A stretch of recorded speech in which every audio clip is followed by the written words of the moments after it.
Autre chose? Oui, la quarantaine que Armstrong, Aldrin et Collins ont dû subir. Ah, alors parlons-en de la quarantaine. On sort de confinement, les Français.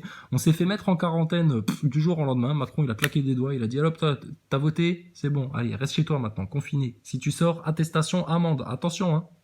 Heil Castaner, Heil Castaner. Donc là, la quarantaine, on connaît, nous. Et on sait très bien aussi la quarantaine que subit Thomas Pesquet pour tourner les images de la station. Après leur retour sur Terre était-elle absolument nécessaire? Vous savez que, après coup, évidemment, on peut se dire non, ce n'était pas nécessaire. Bah non, quand tu reviens, je sais pas, vous avez attrapé une maladie sur la Lune, t'as chopé le Covid lunaire. Attends, nous on a le Covid-19, viens je te l'échange. Oh putain, t'as le Covid lunaire, attends, moi j'ai le Covid-19, viens on se l'échange. Parce qu'on l'avait entendu aussi la connerie là. Oui, le Covid c'est une maladie qui vient de l'espace. Ah bon, dis donc, bah, tu m'en diras tant toi. Alors on a eu les chauves-souris, le pangolin, maintenant ça vient de l'espace. Non, non, c'est fabriqué en labo, comme leur connerie du spatial, c'est fabriqué en labo, dans des studios. Avec de la technologie que tu ne soupçonnes pas. Regarde les harnais que tu as vus tout à l'heure là. C'est des trucs qu'ils connaissent depuis longtemps pour faire figurer une espèce de gravité comme ça. Avant même d'avoir quitté le sol, ils savaient faire ça. Parce que comme vous le savez, nous l'avons fait pour 3 vols, on a suivi la même procédure, et puis on s'est aperçu que finalement, nous ne ramenions pas de germes pathogènes. Alors, qu'est-ce qu'on vous sert, monsieur Nixon? D'accord. Tomate, salade, oignon. C'est parti, chef. Sauce blanche, sauce blanche. Sauce blanche sur les frites, sauce blanche sur les frites. Pas de problème.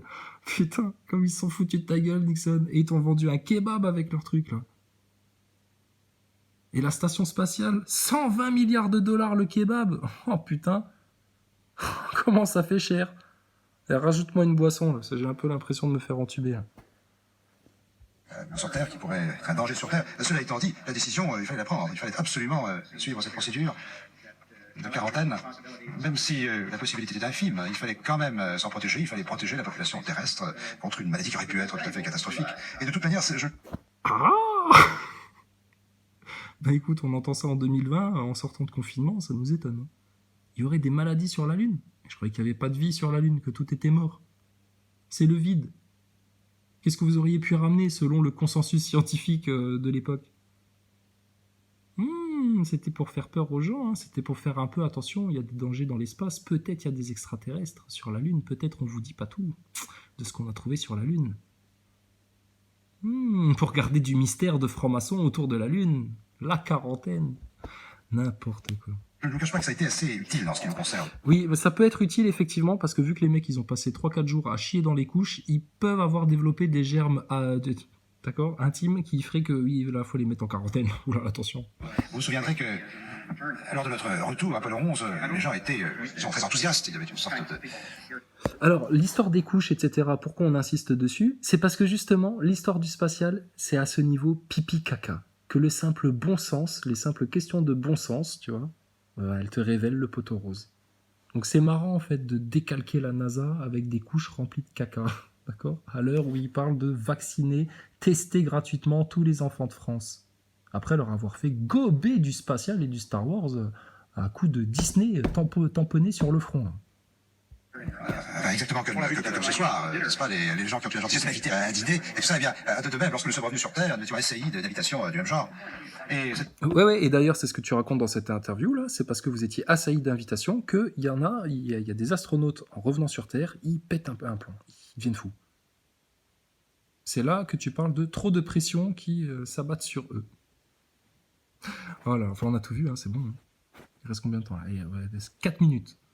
La période de quarantaine a été fort utile pour nous parce que ça nous a donné un petit peu le temps de retrouver nos esprits et de faire la chose la plus importante que nous avions à faire, qui était de transmettre toutes les informations à l'équipage du vol suivant. Il fallait absolument leur dire tout ce que nous savions et qui pourrait être utile pour leur propre vol. Donc cette période de quarantaine finalement a été très utile. Enfin, une fois fait. Eh bien, Alain... Voilà, là il vous a embrouillé avec son histoire de quarantaine, hein. Ils ont fait ça pour les collègues. Nous allons terminer maintenant cette émission. Je dois dire qu'il y a de très très nombreux témoignages et messages d'amitié pour M. Armstrong, des remerciements très nombreux pour... tu penses, la propagande, Star Wars, l'homme de l'espace, oh là là, c'est un héros. La visite qu'il a bien voulu faire en France et sa participation à cette émission. Il faudrait trouver encore des centaines de questions pour terminer cette émission, mais nous avons choisi... Refaites-en une quand vous voulez à la télé. Invitez Thomas Pesquet, on lui pose toutes les questions qu'on veut, sans filtre. Avec Anne-Maria Maury, celle-ci. Monsieur Armstrong, que ressentez-vous le soir lorsque vous regardez la Lune depuis votre maison, depuis la Terre? Effectivement, oui, je regarde la Lune, mais je vois quelque chose de différent par rapport à ce que je voyais il y a 20 ans. Moi, je vois maintenant un globe. Je vois... Mais c'est pas simplement une chose, c'est un globe. Mais qui en douterait que c'est un globe? Ça se voit que c'est un globe. Pourquoi on douterait que c'est un globe, ton globe bizarre? Bien sûr que si que c'est un globe. Pourquoi ce serait autre chose qu'un globe? Et il y a 20 ans, tu te disais pas ça. Maintenant, tu te dis que ça y est, c'est un globe. Ah bon. C'est un endroit où je suis allé, où j'ai vu, où je suis allé, où j'ai vu que je reconnaîtrais des... Où je suis allé, où j'ai vu que je reconnaîtrais... Où je suis allé, où j'ai vu que je reconnaîtrais des paysages. Et alors, c'est un endroit où donc je suis allé, où il s'est passé des choses pour moi. Ah donc, la Lune m'est devenue quelque chose de très personnel. Mais la Lune a quand même gardé toute sa magie, tout son romantisme. Alors, c'est dommage que nous soyons obligés d'en rester là avec un si grand nombre de questions rester sans réponse, mais je voudrais... Oh là là là là là là, regarde. Il est soulagé que ça se termine, tu sais, il a souffert tout l'interview pendant 2 heures et il aurait tellement voulu que ça dure encore plus longtemps. Bah viens, reviens. Monsieur Jérôme, saisir cette occasion pour remercier les téléspectateurs pour toutes les choses gentilles qui ont été dites à mon égard. Je suis toujours très heureux de venir en France. Au fil des ans, je garde des souvenirs très très chaleureux. Je me souviens de la manière dont nous avons été reçus, ma femme, moi-même et mes coéquipiers, lors de notre visite, lorsque nous sommes venus en France, tout de suite après Apollo 11. Je suis absolument ravi d'être de nouveau ici et de vous retrouver grâce à vous. Eh bien, monsieur Armstrong, puisque c'est l'heure des remerciements, sachez que les nôtres sont également très sincères. Je crois pouvoir m'adresser à vous en tant que représentant des téléspectateurs. Guy Darbois nous l'a dit. Je voudrais également vous remercier au nom de la chaîne, au nom d'Antenne 2 et puis l'équipe des dossiers d'écran d'être venu ici ce soir dans cette salle d'ailleurs que vous aurez marqué de votre présence puisque nous sommes au Palais de la Découverte ce soir dans la salle qui est dite de la Lune. D'ailleurs, ce globe a été fabriqué il y a fort longtemps. On ne savait pas que vous viendriez un jour. Et je crois que vous avez très réellement honoré notre émission, honoré les Français ce soir en nous permettant de commémorer ce que vous avez bien voulu définir comme un événement, non pas seulement américain, mais comme un événement universel, comme un événement mondial pour toute l'humanité. Voilà, ce qu'ils ont réussi à faire comme tour de force, comme manipulation globale. Un truc pour toute l'humanité. L'homme sur la Lune. Le virus. Le confinement. Là, le vaccin Bill Gates. Le nouvel ordre mondial. La 5G. L'ASE qui retire tes enfants si tu refuses de collaborer avec l'OMS.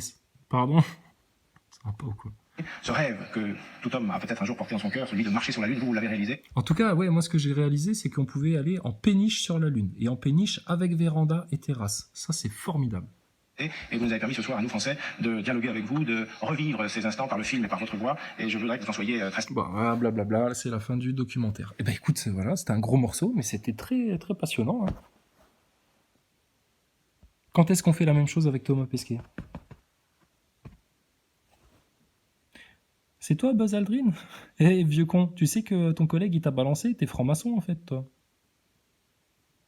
Pourquoi tu veux pas jurer sur la Bible que t'as été sur la Lune?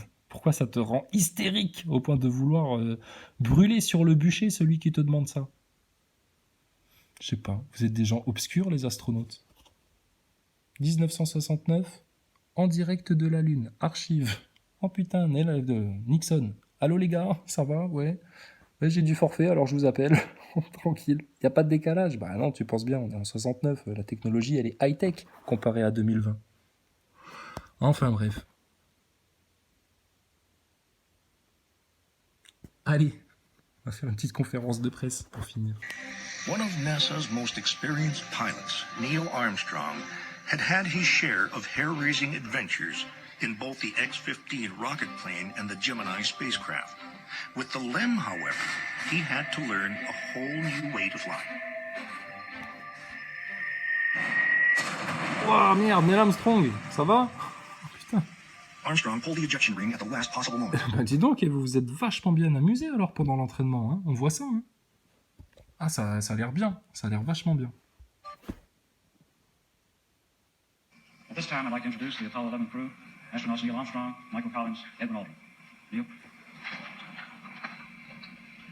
It was our pleasure to have participated in one great adventure. It's an adventure that took place not just in the month of July, but rather one that took place in the last decade.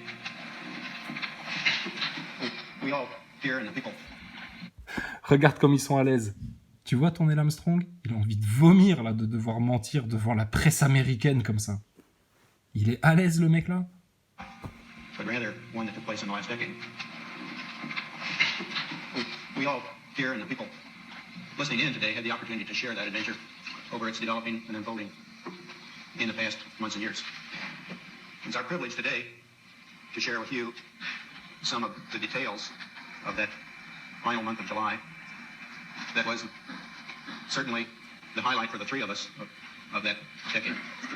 We're going to divert a little bit from the format of past press conferences and talk about the things that interested us most, in particular the things that occurred on and about the moon. We will use a number of films and slides which most of you have already seen. Voilà, bah oui, pour raconter leur expérience, ils ont besoin de films et d'images fournis par la NASA, fournis par les studios. And with the intent of pointing out some of the things that we observed on the spot, which may not be obvious to those of you who are looking at them here from the surface of Earth. The flight, as you know, started. Attends, franchement, pour un astronaute qui a révisé des protocoles, qui a vécu le truc, qui raconte ça à l'aise, il a l'air d'être un élève qui n'a pas appris sa leçon, il est mal à l'aise. Pourquoi ? Parce qu'il est en train de mentir devant des gens devant qui, putain, mentir, c'est la peine capitale. Là. Si les Américains, à l'époque, s'étaient rendus compte de la supercherie, si la vérité était sortie, mais les mecs là, ils se faisaient exécuter. Promptly. And I think that was characteristic of all the events of the flight. The Saturn gave us one magnificent ride. Saturne, comme par hasard. Into Earth orbit and on a trajectory to the moon.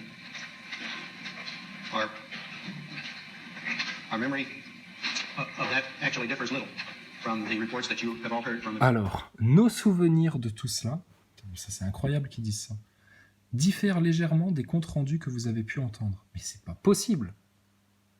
Dans les interviews, ils te disent oh ouais, on a des souvenirs super clairs, c'est des trucs qui resteront dans notre mémoire pour toujours, etc. Mais nos souvenirs sont différents. Voilà, ça c'est pour laisser un petit peu de champ libre aux contradictions et aux incertitudes. From those previous Saturn V flights, and the previous flights served us well in preparation for this flight, in the boost as well as the subsequent phases. We would like to skip directly to the translunar coast phase. And I have two brief questions I'd like to ask, if I may. When you were carrying out that incredible moonwalk, did you find that the surface was equally firm anywhere, or were there harder and softer spots that you could detect? And secondly, when you looked up at the sky, could you actually see the stars and the solar corona in spite of the glare? lunar coast phase, and I have two brief questions I'd like to ask, if I may. When you were carrying out that incredible moonwalk, did you find that the surface was equally firm anywhere, or were there harder and softer spots that you could detect? And secondly, when you looked up at the sky, could you actually see the stars and the solar corona in spite of the glare? Oh merde. The first part of your question, the surface did vary in its thickness of penetration. You cannot always tell just by looking at the terrain what the exact resistance will be as your foot sinks into a point of firm contact. So one must be quite cautious in moving around in this rough terrain. we were never able to see stars from the lunar surface or on the daylight side of the moon by eye without looking through the optics. I D'accord, c'est bien lui qui dit ça. Hein. don't recall during the period of time that we were photographing the solar corona what stars we could see. I don't remember seeing any.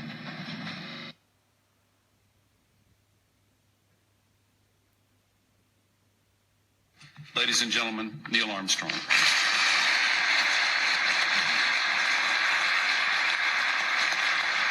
Ah, les Clinton, les pédophiles Clinton. Today we have with us a group of students among America's best. Ah bah tu m'étonnes.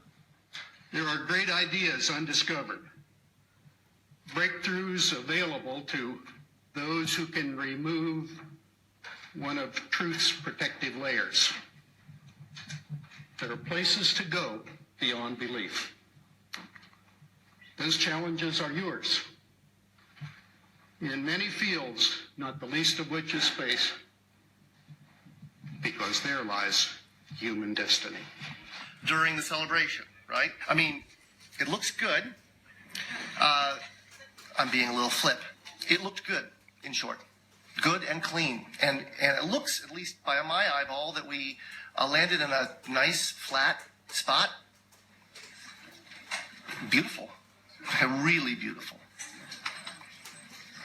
I have to ask you, what kind of file type? Can you tell us about the image file type and compression that was used to send this very important couple of thumbnails back from Mars? Yes, unfortunately, I absolutely cannot. If Justin Mackey is in the room, or there's a couple other people on the team who'd be able to whip that out quickly, but I couldn't tell you. Sorry. C'est un peu le responsable du projet sur Mars, lui, hein, mais bon, c'est pas grave. Ah là, les guignols de la NASA qui se foutent de votre gueule depuis des décades. Mais qui sont pris pour des cons eux aussi, en fait. Hein. Et tout ça, faut que ça se sache. T'as entendu Neil Armstrong? Il a dit faut lever le voile sur les vérités, les voiles protecteurs, là. Et ben voilà, il n'y a plus qu'à.